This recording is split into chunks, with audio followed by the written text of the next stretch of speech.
2 Chronicles Chapter 9. When the Queen of Sheba heard of Solomon's fame, he came to Jerusalem to test him with hard questions.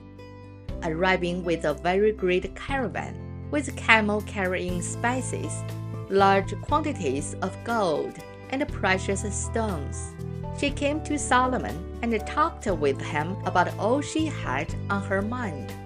Solomon answered all her questions. Nothing was too hard for him to explain to her.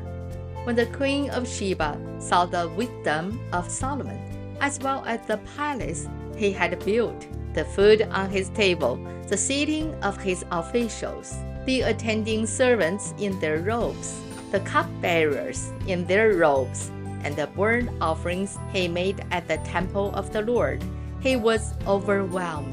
She said to the king, "The report I heard in my own country about your achievements and your wisdom is true, but I did not believe what they said until I came and saw with my own eyes. Indeed, not even half of the greatness of your wisdom was told me. You have far exceeded the report I heard. How happy your men must be!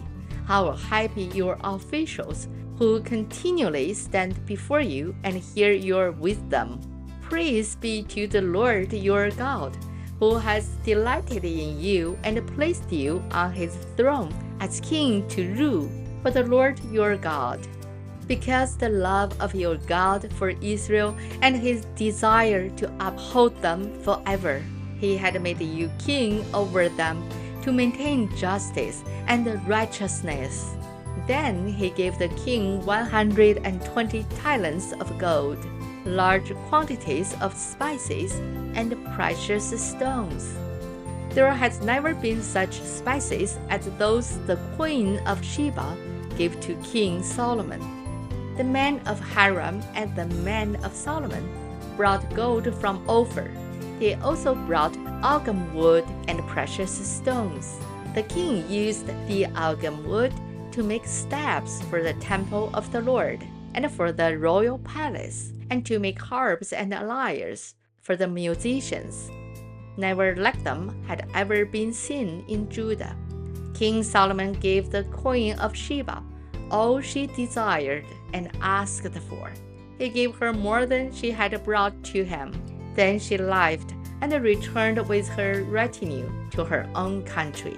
The weight of the gold that Solomon received yearly was 666 talents, not including the revenues brought in by merchants and traders.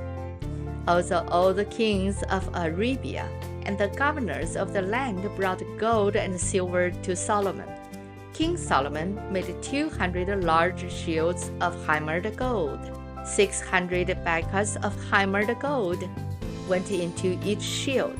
He also made 300 small shields of hammered gold, with 300 baskets of gold in each shield. The king put them in the palace of the forest of Lebanon. Then the king made a great throne inlaid with ivory and overlaid with pure gold.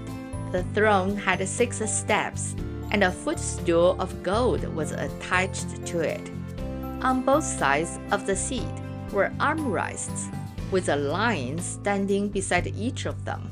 12 lions stood on the 6 steps, one at either end of each step. Nothing like it had ever been made for any other kingdom. All King Solomon's goblets were gold, and all the household articles in the palace of the forest of Lebanon were pure gold. Nothing was made of silver, because silver was considered of little value in Solomon's day. The king had a fleet of trading ships manned by Hiram's men. Once every 3 years it returned, carrying gold, silver, and ivory, and apes and baboons. King Solomon was greater in riches and wisdom than all the other kings on the earth. All the kings on earth sought audience with Solomon to hear the wisdom God had put in his heart. Year after year, everyone who came brought a gift. articles of silver and gold, and robes, weapons and spices, and horses and mules. Solomon had 4,000 stalls for horses and chariots, and 12,000 horses, which he kept in chariot cities, and also with him in Jerusalem. He ruled over all the kings from the river to the land of the Philistines, as far as the border of Egypt. The king made silver as common in Jerusalem as stones, and cedar as plentiful as sycamore fig trees in the foothills. Solomon's horses were imported from Egypt and from all other countries. As for the other events of Solomon's reign, from beginning to end, are they not written in the records of Nathan the prophet, in the prophecy of Ahijah the Shilonite, and in the visions of Iddo the seer concerning Jeroboam son of Nebat? Solomon reigned in Jerusalem over all Israel 40 years. Then he rested with his fathers and was buried in the city of David his father. And Rehoboam his son succeeded him as king. This is the end of 2 Chronicles Chapter 9.